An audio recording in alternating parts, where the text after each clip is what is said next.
Professor Jason Arday was hounded to death after a media campaign so intense, so vitriolic, so unrelenting, that it went beyond what you'd expect if he was, I don't know, a cabinet minister guilty of grave corruption or harm to others. But he wasn't a cabinet minister. He was a university professor. A university professor the vast majority of people had never previously heard of, and he certainly wasn't guilty of grave corruption or harm to others. Now, according to an analysis by the media watchdog News Corp, 249 articles were published about Jason Arday in just 22 days before he died. By contrast, they say, the UK media mentioned Peter Mandelson 119 times in the weeks after the Epstein files were released. In 2023, they additionally say, a white Cambridge professor named William O'Reilly was found guilty of plagiarism, and only the Financial Times covered it. There were two key claims made to present Jason Arday as a serial liar and a fantasist. One concerned his claim that he ran 30 marathons in 35 days, and another is his claim that he played semi-professional football. These claims were ridiculed and attacked extensively across the media. Toby Young in The Spectator used the marathons as a central example in his article on the 31st of July, headlined, "Professor Arday is the gift that keeps on giving." He used this particular example, running marathons, to call him an Ali G-like character.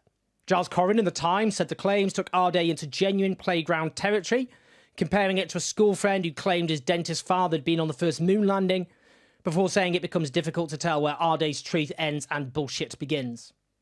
Tom Slater for Spiked, in a piece headlined "The Not-So-Talented Mr. Arday," described him as a plagiarist, a fabulist, an authoritarian, as well as a DEI princeling, mocking the marathon claims as part of a cascade of bullshit, as he puts it.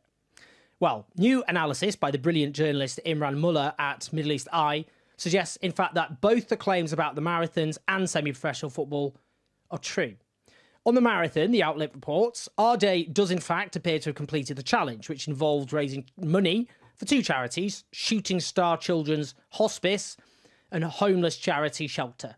They note the reporting of the Richmond and Twickenham Times on the 16th of June 2010 that he was an energetic lecturer who was set to push his body to the limit by running the London Marathon route every day for 15 days, followed by a run from Piccadilly to Teddington and back again for the second part of the challenge.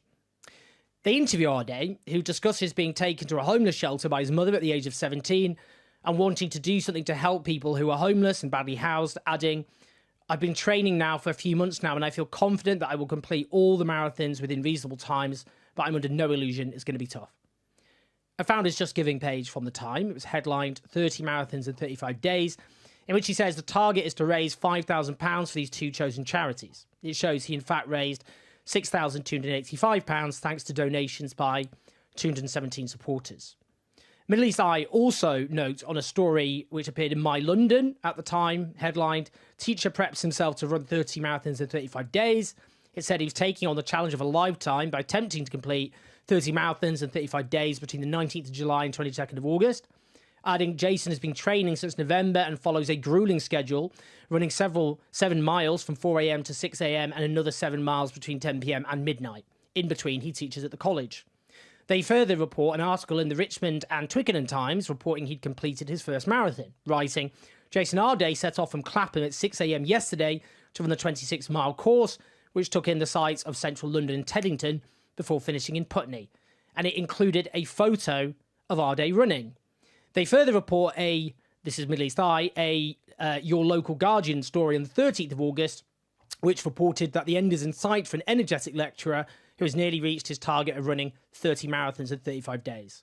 Crucially, Shooting Stars Director of Fundraising and Marketing, Kim Darton, was reported as cycling alongside Arday on his 24th marathon and said, "I stayed with Jason throughout and we shared life stories through the night. I'm stunned by this splendid man and found my moments with him tremendously inspiring." Then on the 25th of August, Middle East Eye report that the Richmond and Twickenham Times said that after completing his marathon, he endured daily ice baths and a hairline fracture to his leg. That is a key claim, by the way, which has been challenged about the hairline fracture. Middle East Eye notes it's been falsely characterised as a broken leg, for example, by the Daily Mail. Now, Middle East Eye also quote another friend in he spoke to a socialist worker who says, by the time I knew him, he'd already raised loads of money for charity. He organised lots of events. In 2010, I was with Jason on the last of the 13 marathons he ran in 35 days. She's also quoted as saying, lots of people participated because he did the same route every day. A lot of the other students would meet up with him and run some of the way with him. A whole bunch of us ran with him for the second half of his last marathon. We all ended up in Sloane Square in Chelsea. I've got photographs of him with the various T-shirts he wore emblazoned with the charities he'd been raising money for. I can only vouch for the things that I know to be true, and these runs were true. He wasn't an ordinary person, he was extraordinary. Now, Middle East Eye also reported another claim about playing semi-professional football. They did establish he did in fact play for two semi-professional clubs, Walton and Hersham FC and Lewisham Borough FC. They find he was listed as a goalkeeper in Lewisham Borough FC's first team and was referenced in a report on a match in October 2018. The writer Nels Abbey also posted a video of him in a changing room surrounded by other players. Clap, clap, clap. I wanna love you. Hey! Treat you right. I wanna love you. Every day and every... Here is an example of how a smear campaign works. An obsessive focus on, again, a minor figure with no power or influence of any meaningful description, in which anything and everything was just thrown into the mix in an attempt to completely discredit and character assassinate in a total way. That's what this aimed to do. Every aspect of his life, that's what it aimed to do.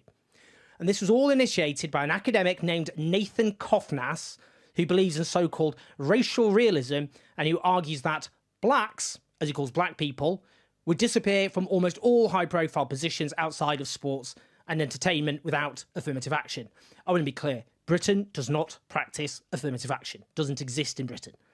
I just want to compare this saga to someone else. Rachel Reeves. She was Chancellor of the Exchequer. Unlike Jason Arday, she was white and she was powerful. Indeed, she became the second most powerful person in the country, literally in charge of the British economy. This was as major a public figure as you'll get other than the Prime Minister himself. In October 2023, the Financial Times found she'd plagiarised in her book more than 20 times. And then there was her CV. In a magazine interview back in 2021, which she herself posted on Twitter, she said, I spent a decade working as an economist at the Bank of England and loved it. At Labour conference in 2024, she said, I spent the best part of a decade as an economist at the Bank of England. That wasn't true. She worked at the Bank of England for 5.5 years. Nowhere near a decade. And not the best part of a decade. Her LinkedIn profile also described her role at HBOS, Bank of Scotland, as economist. Now, after claims from multiple former colleagues that she worked in a mundane support department at the bank, she changed her title from economist to retail banking. Her defence at the time? She says she worked in retail banking, covering various areas, drawing on her background as an economist. Her LinkedIn has been updated to reflect that. You can claim to draw on whatever background you want in a job, but the fact is she worked in the retail banking department and changed her title from economist to retail banking only after scrutiny. Was there media coverage of this? Yes. Was there anything even approaching a 22-day-long unrelenting scandal with 249 articles, including front-page splashes, constant push notifications, constant new investigations, constant character assassinations on the scale that Jason Arday suffered? No.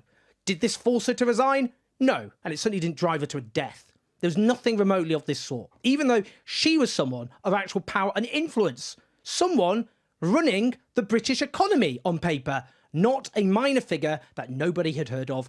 The vast majority of people hadn't heard of. 95% of people hadn't heard of.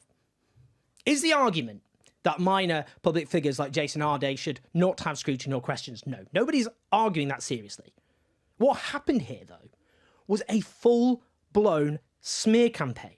One of the most relentless onslaughts against any individual I have ever seen, which culminated in his death, and it leaves a grieving wife and 2 little children.